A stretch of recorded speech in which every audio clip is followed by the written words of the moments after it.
Assalamualaikum warahmatullahi wabarakatuh. Saya Zalfa Samar Rahmania dengan Ahmad Nova Reza Ramadan. ingin mempresentasikan tentang ISO dan SDG.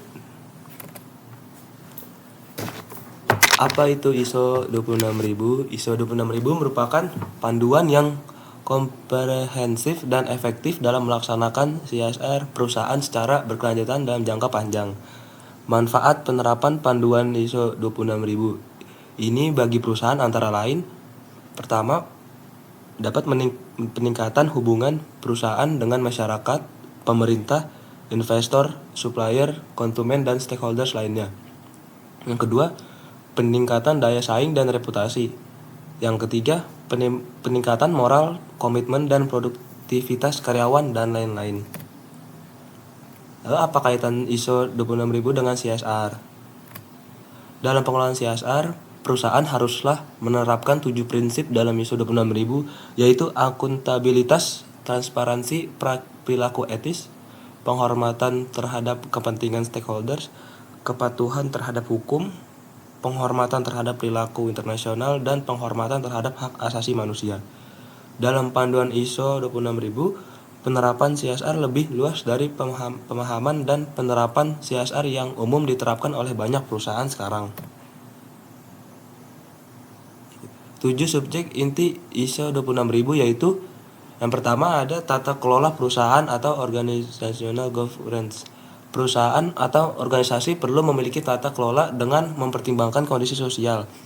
Akuntabilitas, transparansi, etika, dan stakeholder menjadi faktor penting yang perlu diperhatikan dalam proses pengambilan keputusan. Yang kedua, ada hak asasi manusia. Perusahaan atau organisasi perlu turut serta dalam upaya mengurangi tindakan diskriminasi, penyiksaan, serta eksploitasi. Yang ketiga, praktek ketenagakerjaan. Perusahaan atau organisasi perlu memperhatikan hak-hak tenaga kerja yang dimiliki. Hal ini bertujuan untuk mencegah adanya kompetisi yang tidak sehat sehingga timbul eksploitasi dan tindakan yang dapat menyakiti tenaga kerja. Lalu yang keempat, ada lingkungan hidup.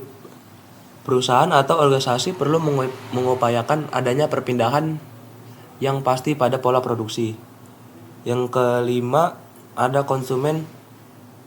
Pelayanan konsumen dapat dilakukan dengan berbagai cara, mulai dari penyediaan informasi yang relevan, perlindungan keamanan dan kesehatan konsumen, hingga perlindungan privasi. Yang keenam, ada praktik kegiatan intuisi yang sehat. Untuk menghasilkan praktik bisnis yang sehat sehingga secara bersama-sama dapat membangun sistem sosial yang berkelanjutan. Yang terakhir, 7, pengembangan masyarakat. Kegiatan yang dibuat sebaiknya juga melibatkan kondisi sosial yang berkelanjutan.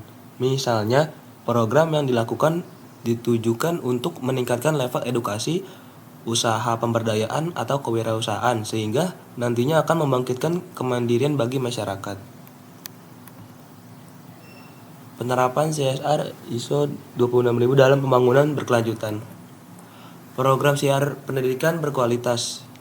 Salah satu peran mahasiswa dalam menangani pencapaian pendidikan berkualitas di Indonesia dengan ikut berpartisipasi dalam kegiatan penyuluhan bervolunteer di daerah-daerah yang masih kurang dalam hal pendidikan.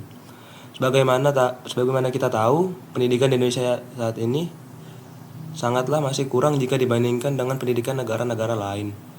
Peringkat pendidikan Indonesia pada 2023 menurut World Top 20, Indonesia ada di urutan ke-67 dari 203 negara.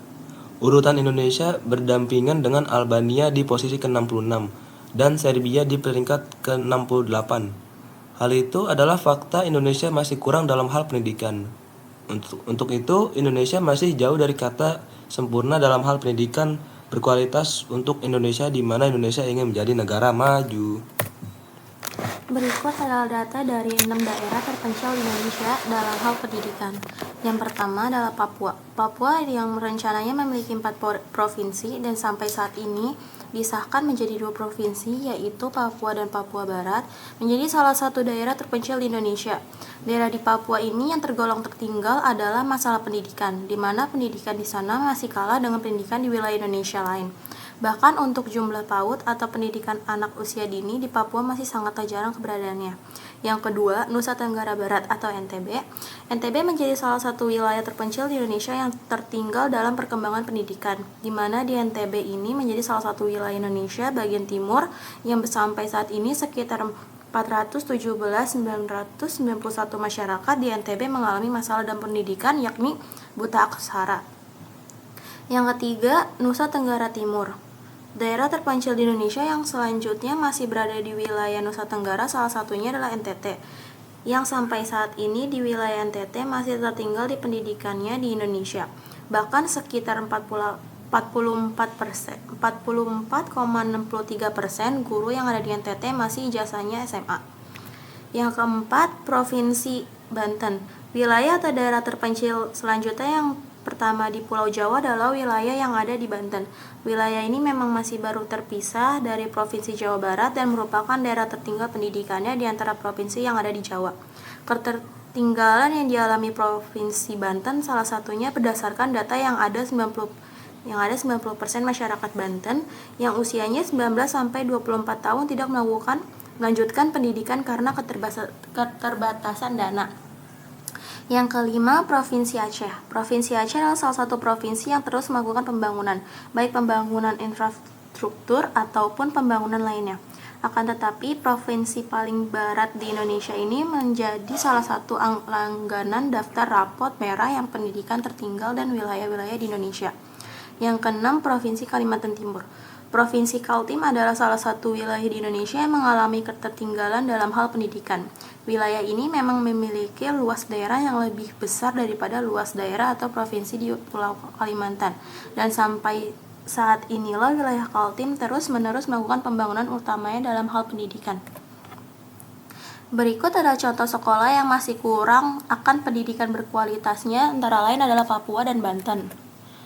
Sebagaimana yang dijelaskan di atas, kami sebagai mahasiswa ingin menanggapi masalah tersebut dengan sebuah kegiatan penyuluhan bervolunteer bersama para mahasiswa-mahasiswi di seluruh Indonesia, yaitu kegiatan penyuluhan dalam hal penyerataan pendidikan di Indonesia, seperti gambar yang terdapat di samping, yang merupakan salah satu contoh kegiatan volunteer yang pernah terlaksanakan di daerah terpencil di Indonesia. Sekian presentasi dari kami. Selebihnya mohon maaf. Assalamualaikum warahmatullahi wabarakatuh.